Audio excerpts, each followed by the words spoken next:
Okay. Okay, hello everybody. This is your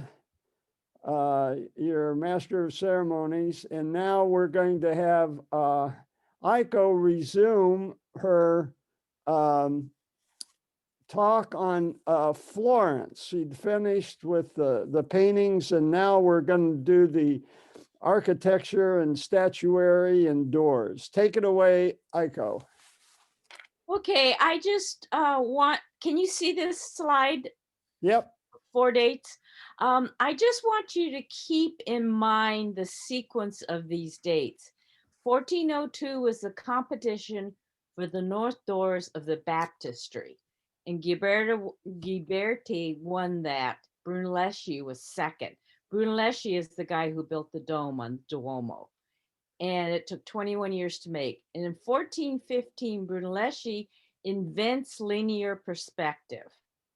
And this is the thing that really transforms art in the Renaissance period, because now you can make things, uh, far away things smaller, closer things larger, but it also has a 3D perspective to it, so that it doesn't look like flat cutouts that are pasted one on top of the other. And in 1420, the Duomo commission was made, and it was given to Brunelleschi. 1425, the commission for the east doors on the baptistry. Those are important dates, and I'll tell you why in a few minutes. First of all, we're going to go to Filippo Brunelleschi, who was born in 1377, died in 1446, born in Florence, Italy, another Florentine. And so he is a 14th, 15th century man. The word Duomo is an Italian word for cathedral or Catholic church, and it is in the form of a Latin cross, where two long rectangular shapes cross each other. It was meant to dwarf all the cathedrals in the area. Now, if you remember, Florence became rich in trade and banking, and so did a lot of the other city states in Italy.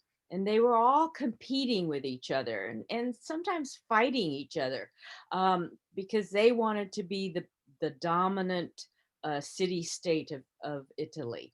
And so Florence comes along, and of course, they are pretty dominant because they are strong in trade and banking, and they want to make a cathedral that makes everybody else's cathedral look like a tiny little church.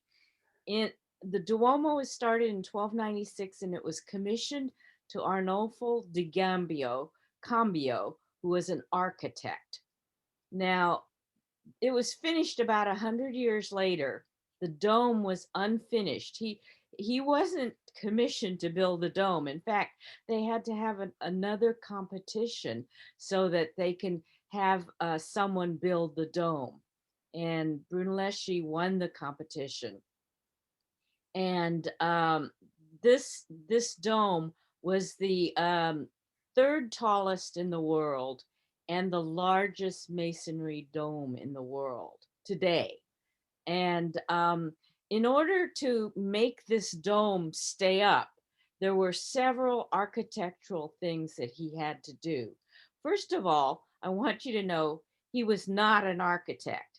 He was a sculptor, a silversmith, a clocksmith, a surveyor, and then he had knowledge of mathematics and optics, but he was not trained as an architect. So it's amazing that he would win the competition.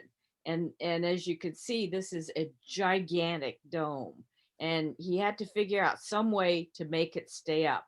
In Florence, by this time, the Gothic buttresses, remember the Gothic churches I talked about last time? The buttresses held it up, but buttresses were forbidden in Florence. And so he had to figure out a way to make that dome stay on the top of the church and not collapse. One of the things that he used was the octagonal shape, but this was already in the plans by the architect Arnolfo de Cambio, and he asked that it be a octagonal shaped dome.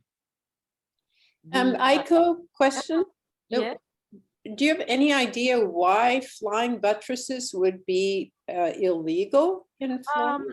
I'm not sure, but I would think it's because it takes up so much space. Yeah. Land. And remember, Florence grew to be 95,000. That's a lot of people suddenly coming into the city, and you've got to accommodate them. You've got to build housing and all this kind of stuff. And I would think, that it took up too much space. Well, I'd add the theology. At this point, religion is less important. Yeah, they're building a church, but remember the Gothic cathedrals, the idea was to go so high as to reach God. Right. And now I think the idea is to be so broad as to accommodate a lot of people, which is a different kind of theological goal. Thank you. Thank you. So anyway, one of the things to make it stronger was, as I said, the octagonal shape of the base of the dome. And then another thing was that he built two domes, one inside of the other. The outside of the inner dome was sandstone and marble, and the outer dome was bricks and mortar. And this is the largest brick and mortar dome in the world. And then the other thing is it didn't have scaffolding coming from the bottom on the ground all the way up to the top of the dome. It didn't have the scaffolding because there weren't enough trees in Tuscany to accommodate that. And so he had to figure out some way to make this dome stay up without collapsing inward. One of the things is that he had, there were 8 ribs on the outside that went up to the top, and I'll show you pictures of that. And then in the inside dome, there were 16 ribs. So there were 24 ribs on the outside. And also, you know how a barrel, it's got those hoops around it on a barrel? Well, he had these hoops, like barrel hoops, around the dome so that it held it up too, on the inside, of course. And then the other thing is, did I mention the lantern, the thing that sticks up at the top? It also distributes the weight on the 8 corners. And this lantern also covers the oculus. The oculus is the eye, the central part of the dome. And the oculus in the Pantheon was open to all kinds of weather, rain, wind, sand, storms, whatever.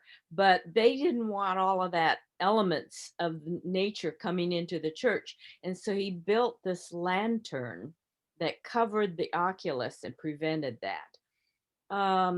The other thing too is that the Black Death occurred at this time in the mid 1300s. And so the thing is, they were building this church despite the fact that the Black Death was killing, remember, a third to a half of the population of Europe. And they still kept building. And in fact, they built even harder and worked faster. That somehow motivated them. Now, Brunelleschi went to Rome and studied the Pantheon for 10 years. And this was because he wasn't an architect, but also because he lost the competition against Ghiberti for the doors of the baptistry. And he was so mad. He came in second. Ghiberti got first place. He came in second. He was so mad that he just left Ghiberti and left him to figure it out himself. And he went to Rome for 10 years to study the Pantheon so that he can know more about the construction of domes. And it's a good thing he did, because he won. Let's see, the Ghiberti doors were in 1402 or 1401, and the Pantheon, the Duomo Dome was in 1420, which is 18 years later. So he had enough time to study the Pantheon. He also invented a lot of tools to do this work because he had to lift all without scaffolding. He had to lift up all of these bricks to the top of the dome and do the work of the outer dome. And so he built this lift. And then he also found that the marble that was being transported on the Arno River by boat got chipped every time it got unloaded, put onto some kind of conveyance that would bring it up to the building site. And so he changed this amphibious boat into something that could work on land as well. So it went directly from the water onto the land, and it could be used on the land, and it got up to Florence. And then he could unload once the marble and it wouldn't get chipped as much. And this is actually, I don't know if anybody's been to Boston, but have you ever heard of the duck tours? Because the duck tour in Boston is an amphibious boat used in World War II. And they converted it so that it could put tires on it. Excuse me, put tires on it, and then it could go on land. And they gave these duck tours in Boston. So it's the same idea. Okay, here are the pictures. Here's the Duomo, and you can see the dome. Here are the the ribs, and there were 8 ribs on the outside because this is an octagon at the base.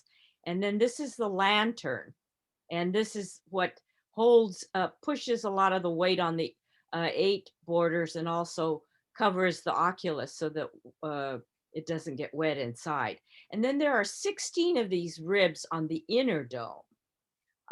This one here is Giotto's bell tower, and it was second to be built. The first to be built, you can see this little white roof. That's the baptistry. It was started in 1095. And this is where a lot of the baptisms were taking place. So the Duomo of the 3 buildings came last. Now here's another picture of the Duomo and the lantern, the ribs. And then on the inside, on the inner domes, they had, remember, 16 ribs. And there were holes in the ribs so they could put the scaffolding on the inside, and then they could build up this brick dome. And so you didn't have to have scaffolding going all the way down to the ground because they didn't have enough wood. Here's a picture of what the cathedral looked like after it was completed, but no dome. They did make the octagonal shape, and they had a competition, and that's when Brunelleschi won in 1420. This is a picture of the inner dome, and then this is a stairway in here between the inner dome and the outer dome, and then the lantern. Oops, sorry, skip that. This is the stairway between the domes. Wow. And then this is the brick, the herringbone pattern of the bricks, where one brick supports the brick above it. See how this brick supports this brick, and this brick, and then this brick supports this brick and the one that goes across. So the herringbone pattern also made it so that the made the dome stronger. Then here's the inside of the dome, the octagonal shape, and then all the paintings that that was done by one person, and he was commissioned to do this. I can't remember his name, but this is the paintings of the inner dome. Then now, Johnny, if you would get the perspective video, we have a 1-minute video. Now, Brunelleschi in 1415 discovered linear perspective, which influenced all the 3D paintings in 3-dimensional paintings in Renaissance Italy. And what he did was he first painted this picture of the baptistry. He put a hole in it right here so that he could see through it. He put a mirror in front of this, and then the line of sight, and he could figure out, oops, sorry. He could figure out, sorry. He could figure out now the real baptistry was right here, and he could figure out by moving this mirror the line of sight. Now I can't quite understand this, so we're going to show you a video of it. Okay, Johnny, you can show the video now. Okay.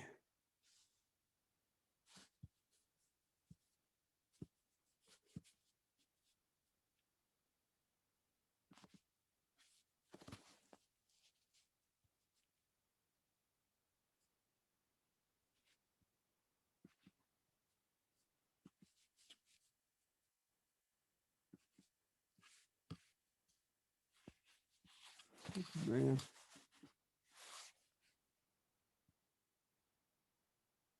This is linear perspective, right? Right. It's 1 minute.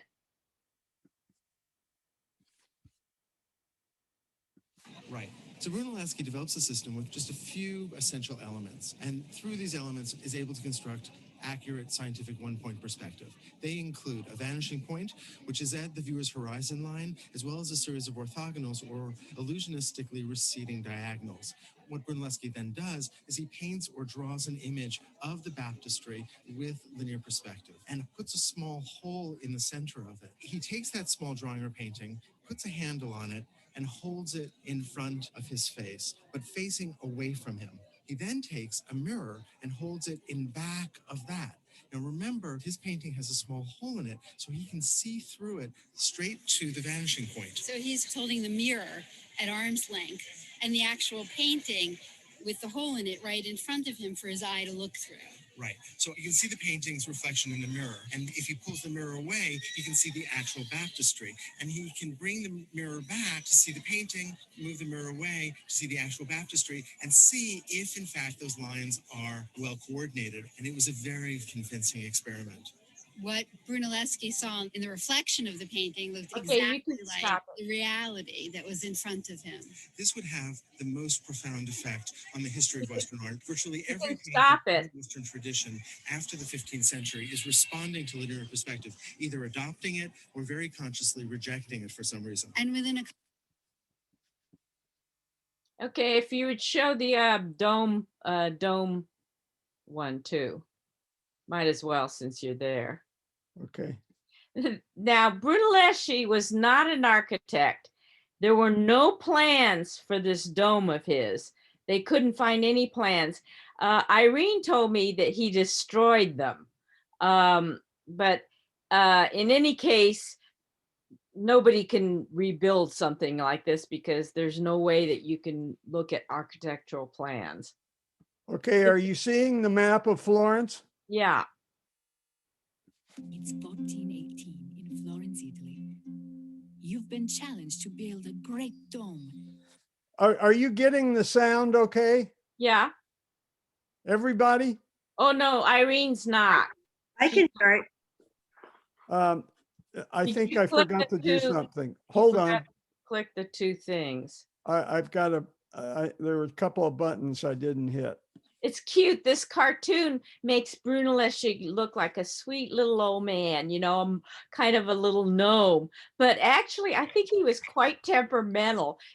And you could tell that he was very temperamental when he lost the competition with Ghiberti for the doors. He just took off. He was supposed to be, you know, second in command and help out, but he took off. He also, when he won the competition for the dome, he made it so that he left out certain things so that they never knew what was the final plans. And he also, That could be it. what? So That anyway, could- yeah, that could be the whole business of no plans and yeah. the thing that I had learned was made up. Who knows? Yeah, but anyway, Irene said he destroyed it, but they couldn't find anything. Okay. Yeah. For the Santa Maria del Fiore, one of the grandest cathedrals ever built. And you have We could let this crispy, juicy, tender chicken speak for itself. But We then, have to look who at would the speak for ad, the crinkle-cut I guess. pickles? Sorry. Introducing McDonald's new I'm crispy getting chicken hungry. sandwich. Yeah. Ba-da-ba-ba-ba. No formal architectural training, no pressure, right? For Filippo Brunelleschi, a goldsmith and clockmaker, it was the opportunity of a lifetime. He considered the challenge carefully.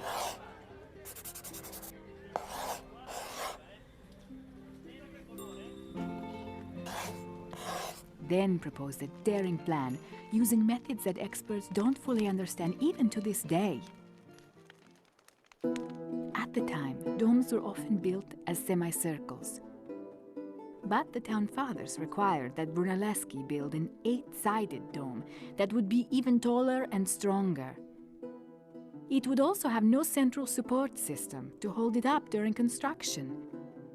Even worse, the dome's base was an imprecise octagon with no true center.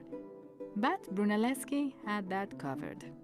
There would be 2 domes instead of 1, an inner and an outer shell, held together by giant brick arches and interlocking rings of stone and wood.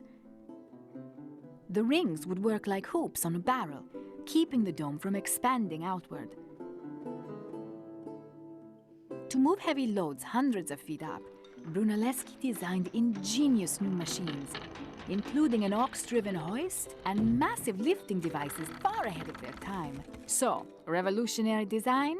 Check. Groundbreaking engineering? Check. Can-do attitude? Check. But with no central support system, how would he actually build it? First off, the masonry would have to support itself during construction. To do this, Brunelleschi placed the bricks in a herringbone pattern, which spiraled to the top of the dome, with vertical bricks acting as bookends to hold the others in place. They laid about 1 row a week, giving the mortar time to cure. At this rate, the dome grew at a snail's pace of about a foot a month. But perhaps most puzzling is how he was able to place the bricks with such precision. Many experts agree that he used guide ropes. One theory states that ropes ran from a flower pattern on the work platform that showed exactly where the bricks should go. Another has ropes running from the dome's center, tracing a series of cones that grew smaller as they ascended to the top. Still another suggests a different arrangement of central ropes and wooden templates. However it was done, it worked. The 8 faces of the dome met at the top precisely, just as Brunelleschi had planned. In all, it took 16 years to complete the dome. When he died in 1446, Brunelleschi left behind no sketches and no details as to exactly how he achieved his masterpiece. Today, it remains the largest masonry dome in the world, more than 500 years after it was built.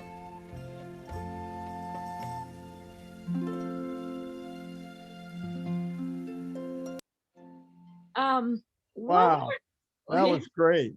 One more thing that I'd like to mention too is the Parthenon was built of concrete, and the recipe for concrete was lost.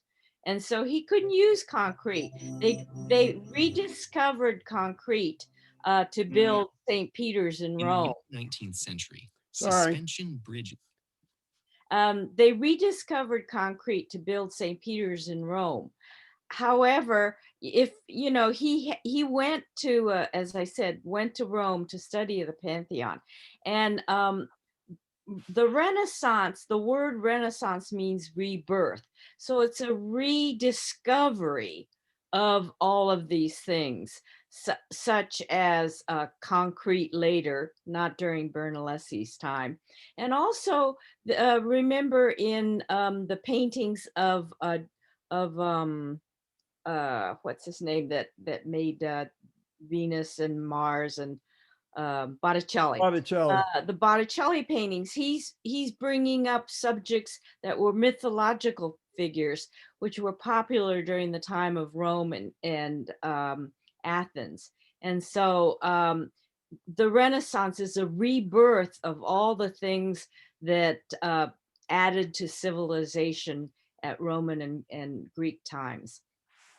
Okay, now I need to, let's see. Share screen. Yeah. So you go ahead and do it. Okay, just a minute. I think my, wait, sorry. I don't know if this is the right one. It doesn't, no, sorry, that's not the right one. It's okay, I've done it many times. Yeah. The PowerPoint went, disappeared a little. So, okay, I'm sharing. Do you see this now? No, Oh, you don't see it? no. So stop share Okay. and then do it share over. again. Okay. Oops. Then that disappeared. The PowerPoint disappeared again. Okay. So I'm going to make it smaller. Sorry.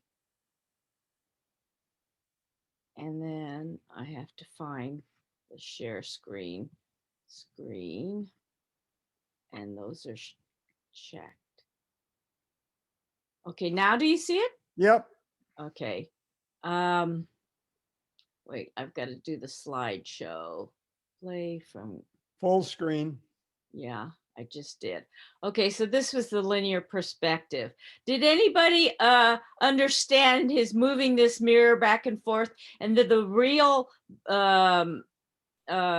baptistry is here, and something's supposed to line up? I didn't get it. Did you? Yeah, yeah, it made sense to me finally in the little clip that they did, that he's really testing this.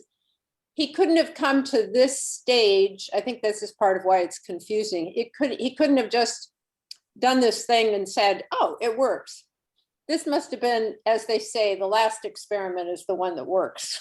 Yeah. You know, he must have done this 10,000 times, trying Yeah. to figure out exactly perspective, and so that the image that he had drawn, what he's holding in front of his face, is exactly, if he takes away the mirror, is exactly like the baptistry, right? Does that make sense to you? Yeah, Yeah. but they don't say take the mirror away. He Yeah, moved the they mirror- did in the video. In the Oh, video, yeah. they said he dropped the, he he dropped moved the, it back and forth. Yeah, you're changing the focal point. Uh-huh. So, yeah. so, So, it, and he can see because he's made a hole in the mirror. it looks can- like there is a hole. Did they mention a hole in the mirror though? That I don't remember, Yeah, but it's they in the did. drawing. They Yeah. did. They did in the mirror, because they mentioned the hole in the painting, but I don't remember a hole in the mirror. He just So moved the the same mirror. thing happens when you go see an ophthalmologist. They'll put up a black card in front of you with a hole in it. And so just notice that the next time you go to the ophthalmologist, it changes the focal point. Oh, okay. All right, thank you. So now we're going to Lorenzo Ghiberti. He was trained as a goldsmith and a sculptor by his stepfather. He was only 21 years old when he won that competition and beat out Brunelleschi, which made Brunelleschi so mad that he left. It took 21 years to complete this baptistry door that he won the commission for. At first, they wanted it to be the Old Testament, but somehow it got changed and it became the New Testament. And there's 28 panels, and each of the panels are in a quatrefoil pattern. And this is 4 circles overlapping each other a little bit. So I'll show you a picture of that shortly. In 1425, he was commissioned to do the second set of doors on the East Baptistry doors. East side of the baptistry. And these were so beautiful that Michelangelo said they were the gates of paradise. The second doors, now by this time, 1425, remember Brunelleschi discovered linear perspective in 1415. So by 1425, Ghiberti was able to use linear perspective on the East Baptistry doors. And so these figures are really more in tune to each other as far as depth and 3D. The let's see, the second set of doors took 26 years to complete, and then they refurbished it because it got so black from all the soot, and it took 27 years more to refurbish it. This is much later. And the subject of the second doors was the Old Testament. They finally got the Old Testament. And this is only 10 panels. The first doors were 28 panels. There were 2 copies of this door made, and this was during World War II because they were afraid the Nazis would steal these doors. And so Grace Cathedral in San Francisco bought one of the copies. So you don't have to go to Florence to see these gates of paradise. You can go to Grace Cathedral after COVID is over and look for those doors and the panels. I'm going to describe the 10 panels to you next, but you can look at the 10 panels. The doors were cast in wax, and then they were cast in bronze, and then gilded with gold. And the reason why it took so many years to refurbish it, it was that the gilding with gold takes so long and so much expertise. They use mercury, which is a dangerous substance anyway. Let's see, I think that's it.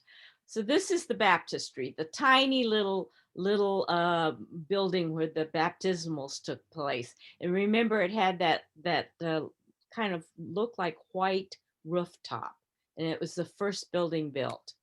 These are the 28 doors of the north side, and this is about the New Testament. And this is what a quatrefoil is, these 4 circles. And this is extra additional design. And you can see these quatrefoils. They can come in various designs. You know, you can shape them any way you want. But this is the one, the third one is the one that Ghiberti used. And I guess he added these additional things here to make it more interesting. This is just one quatrefoil.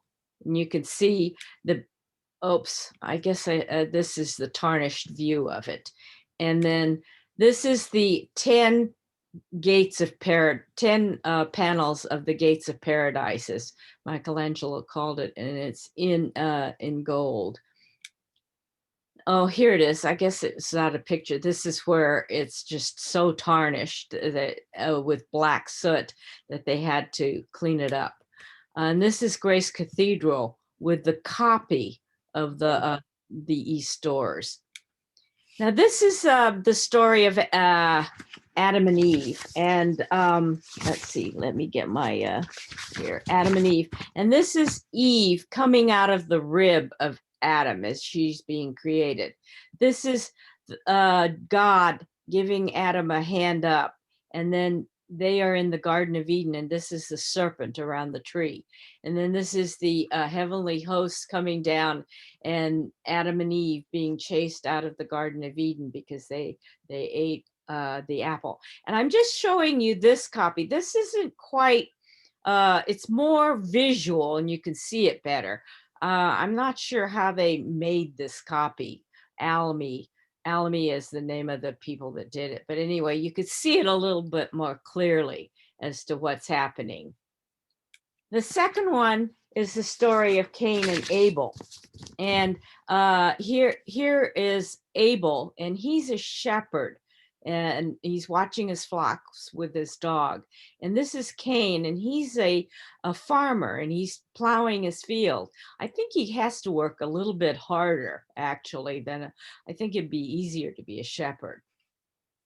Here's Cain and Abel giving their sacrifice to God, and God is more pleased with Abel's sacrifice of meat than Cain's sacrifice of grain. Must have been a vegetarian. But anyway, here is Cain being angry at Abel and slaying him. And then this is God coming to Cain and saying, "Where is your brother Abel?" And Abel Cain saying, "Am I my brother's keeper?" And this is a clearer picture of it. You can see all that's going. And I didn't tell you what this is because I couldn't ever find an explanation of this one. Then the third panel is of Noah and the ark. And the ark is symbolized by a pyramid. And these are the animals going up to the ark 2 by 2. And then here are the birds that Noah released. And remember, he released the birds to see if they could find a twig. If they found a twig and brought it back to him, it symbolized the fact that the flood was receding and trees could grow. And this is Noah after the flood, and he's laying here drunken and naked, and his 3 sons are hiding him from other people so that they don't see Noah drunk. And they're trying to explain why Noah got drunk. And maybe he got drunk because he was too stressed about the ark and all of that. But anyway, here is Noah and his sons making a sacrifice to God to thank God for getting them safely out of the flood. And this is the clearer picture. You can see the animals much more clearly as they are going up to the ark. Then this, wait, I went backwards, sorry. Okay, this is the most famous of the panels. And this is the story. Oops, sorry, I skipped Abraham and Isaac. Okay, here is Abraham coming, and he sees 3 angels. And the middle angel is Yahweh. And they are telling him that his wife, who's 80 plus years in age, is going to bear him a son. Finally, they will finally have a child. And here's Sarah in the tent, and she's sort of peeking out through the tent door and sort of chuckling to herself like, oh yeah, right. And here is Abraham sacrificing Isaac, but the angel of the Lord comes and stops him. And then I don't know what this is here. Here is the better picture of this. Then this is the most famous of the panels, and this is Isaac, and he is with Jacob and Esau. And this, you see atmospheric perspective. Remember, now when he does these panels, linear perspective has been invented by Brunelleschi. And but he uses atmospheric perspective and linear perspective here.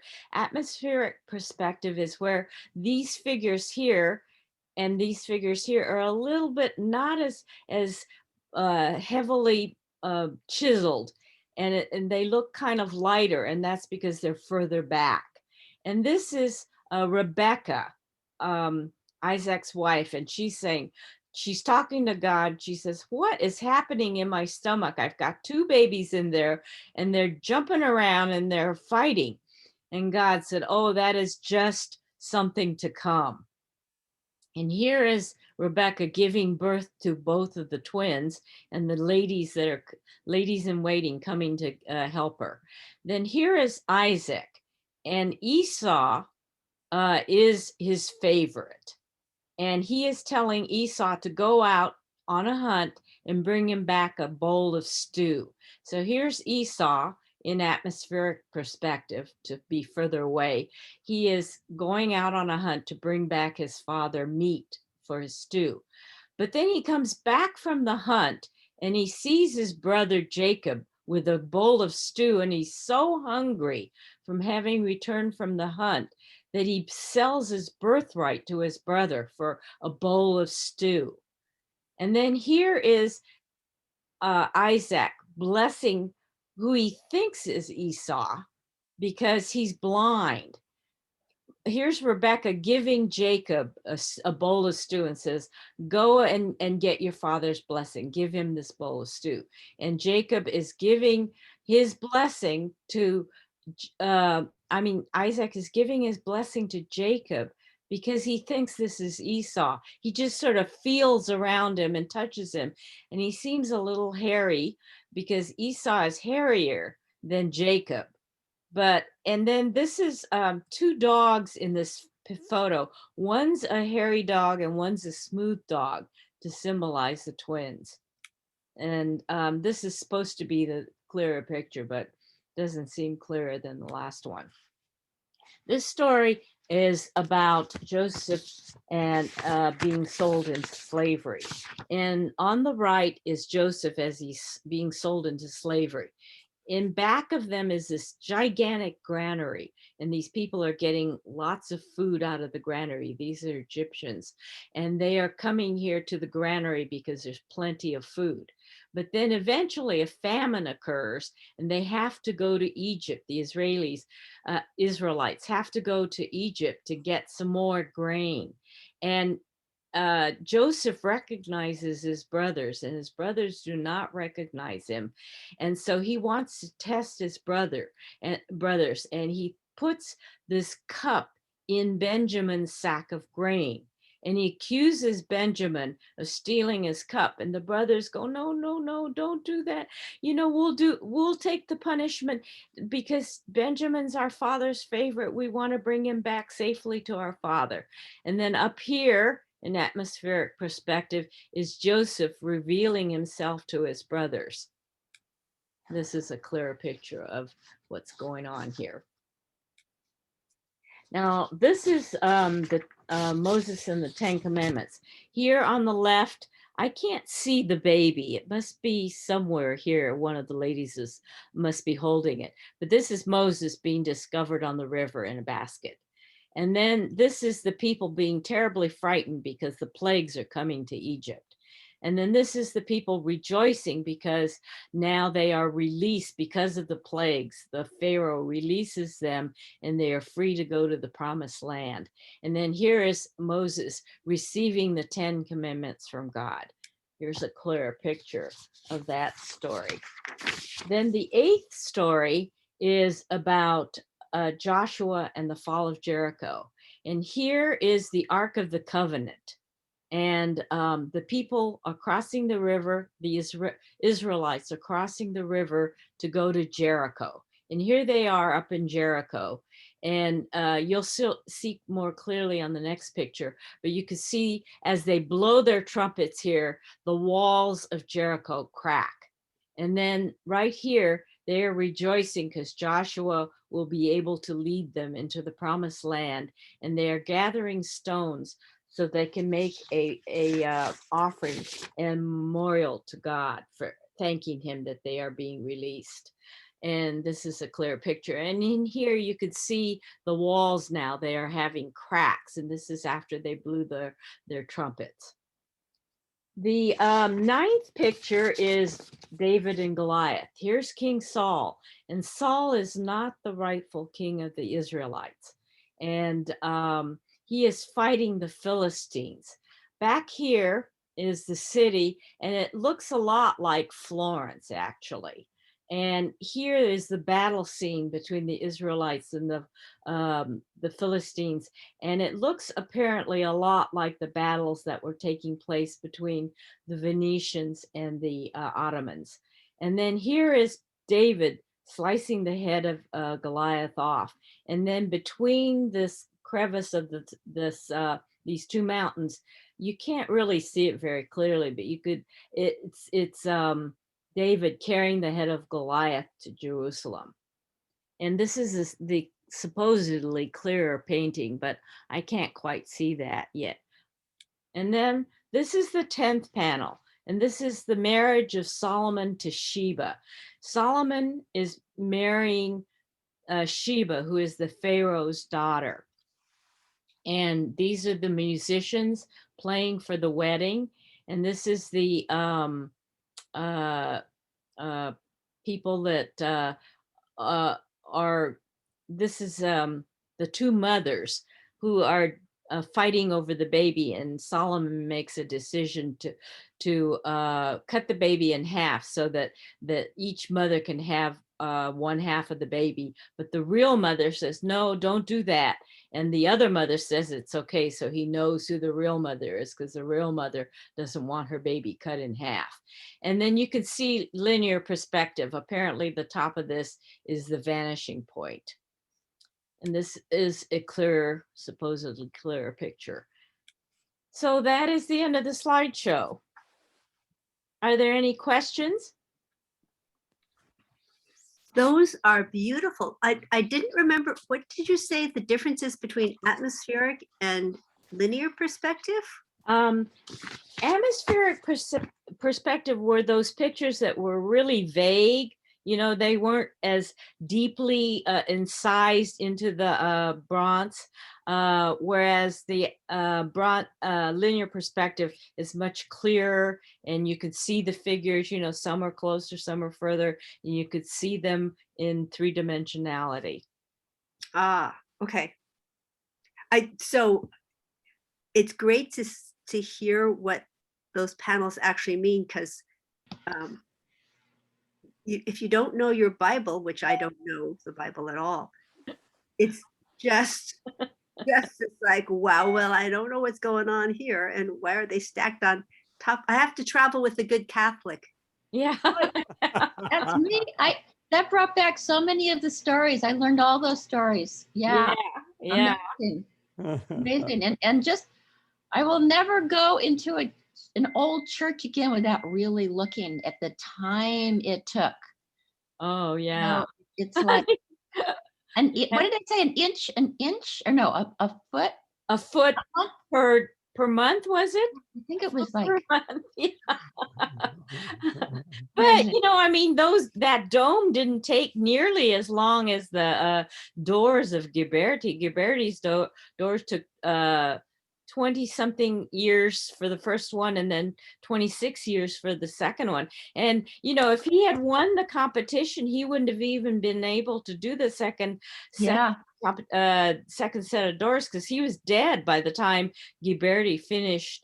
You know, Brunelleschi was dead by the time Ghiberti finished the doors. And I was going to say, like, the top echelon people were living into their 70s. And well, you know, Ghiberti did live until he was 75.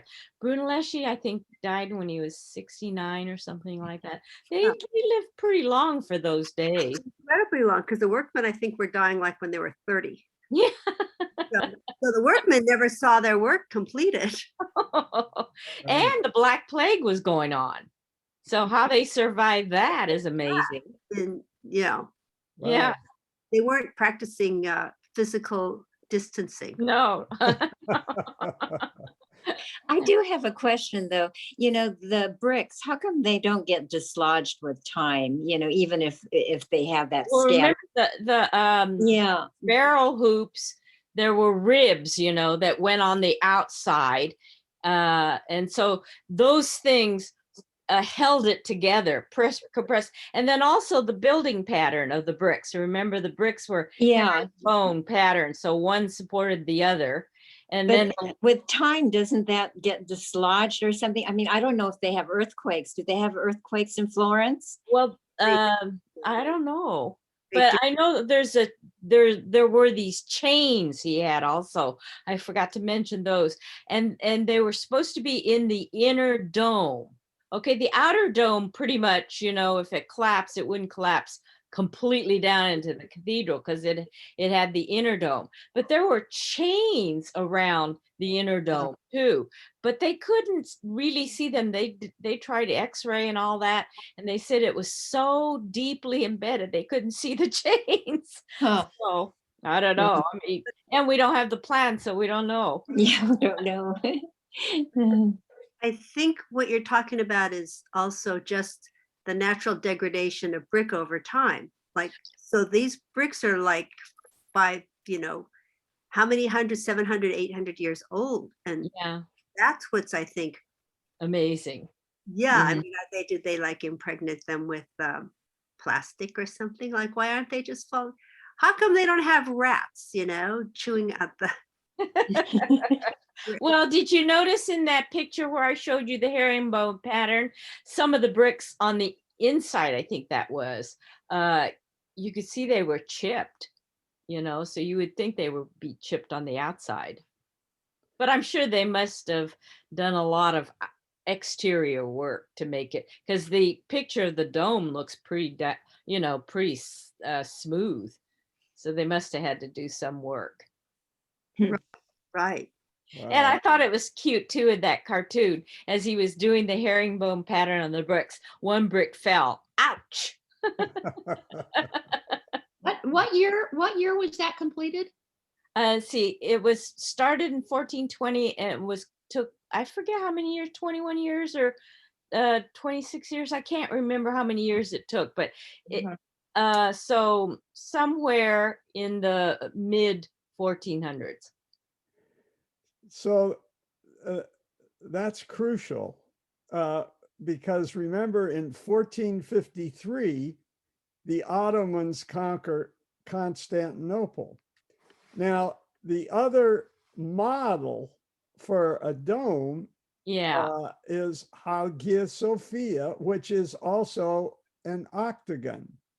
So it might that might the one panel that you said maybe represented the Ottomans could have been them about ready to take over the Hagia Sophia, and why he couldn't go to Istanbul for 10 years and study Hagia Sophia there, which was more recent than the Pantheon. The other famous dome building is Dome of the Rock. Now, that had been in Muslim hands, obviously, since around 700. And there is a theory that that was originally built as a Byzantine dome. And there is a theory by Nicholas Wade, the same reporter for the New York Times that just that just bought out the story about escape of COVID from the lab, which I'm sure Irene can talk about at some point.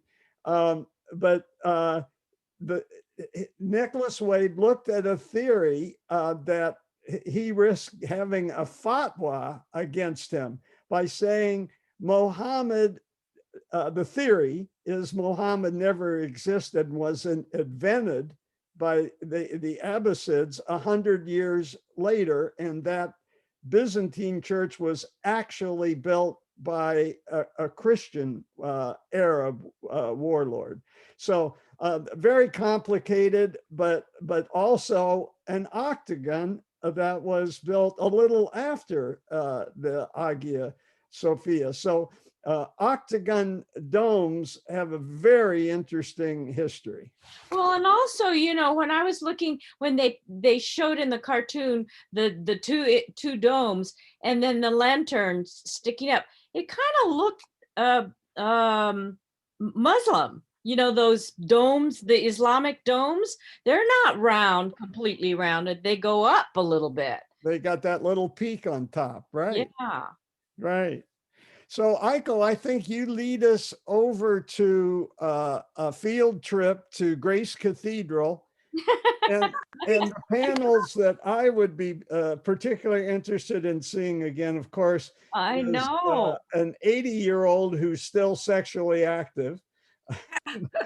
Sarah, God bless her, being pregnant. And then also the story of Cain and Abel. The clear-cut preference for herders over agriculturalists, right? Because the Jews were a pastoral people, and so it's the farmer who's the bad guy in that story. I feel right? sorry for him. Yeah, of course you feel sorry for him. And I just couldn't how old this conflict is between pastoralists and agriculturalists. It just reminded me of seeing the musical Oklahoma recently, again, up in Ashland. And the song, Why Can't the Cowboys and the Farmers Get Along? That song goes back to Cain and Abel, really. So a couple of connections there. Good connection. I'm sorry, you know, it's 12 o'clock. I didn't think I'd talk so long. Listen, we're in no hurry here. And Juan Jose, when you get to this point, I want you to appreciate what's going on here. You asked the question, what is civilization? And what we've seen the Italians do, and the revolution in art, starting with Giotto and ending up today here in Florence, but Carol's going to take it further and give us another chapter in Leonardo. And then Tina's going to pick us up and finish the rest of Michelangelo and ending in Rome, which is going to be our bridge to the next era. But we're intentionally stopping 1500. You remember, Juan Jose, is the dates that end one of our periods, the religious period. Now, it's an arbitrary cutoff point, and there's plenty of things that happen before and after. And all of what we're looking at happens in the 15th century before we get to the 1500s. But it sets up and presages what's coming with the rise of the West. And I think in that cartoon, the phrase, and they had the confidence to build it. They had the imagination, they did it, but they had the confidence. And the Italian city-states were really the pioneers in this this new spirit, Juan Jose. And you're working for an Italian company. And as I said last week, you know this stuff. You're going to get to Italy someday, and you're going to be seeing this art in these buildings. You're going to go to Florence. And so we're taking a lot of time, right? Because this is a very important development in history, and how art it is, of all the 6 things of how to manage power, right? We've been talking about, and one of them is scholarship and creativity. And this is what the city-states were competing over. This is what the patrons were paying for. This is what the workshops, how they were being funded. And this came out because of really a competition in the search for beauty. And what better competition could there be? So Juan Jose, stick with us. This was not too long. This was not too long. The other thing too is Johnny says confidence. I mean, not Ghiberti, but Brunelleschi, that's total confidence when you're not even an architect and you build this gigantic dome and it hasn't collapsed for, let's see, 600 years. Yeah. Really amazing, huh? I'm sorry, Carol, I went over. That's okay. That was so interesting. And to have an analysis of each of the panels really, for me, was really terrific, because I don't know any of those stories. Oh, really? You're like, who are all these people? And like, why is like that guy doing that? Who is she talking to? Yeah. That was really good, Aiko. Very fascinating. I mean, Thank just you. amazing art, and it took me back. Yeah. So Thank you. just a word Story directed of my to, childhood. I'm sorry, I couldn't hear that. So Oh, you're muted, Irene. just a word to Tina. So Tina is batting cleanup, as we say in baseball. So Tina, you're gonna maybe get to start next week, but you definitely will be going over into the week after. So you agree, Carol? I do. I think that, so I've been timing mine. I have a 30-minute talk. And I think that if Tina, then probably she's got so much to cover that if she figures on an hour and a half hour, 20 minutes, she'll do the second half of mine and have a whole nother session. Cause I'm sure she's got some really complicated stuff to talk about. I'm just synopsizing a couple things. Okay, unless anybody has anything they want to be recorded, a question, a topic, I'm going to stop recording. Speak now.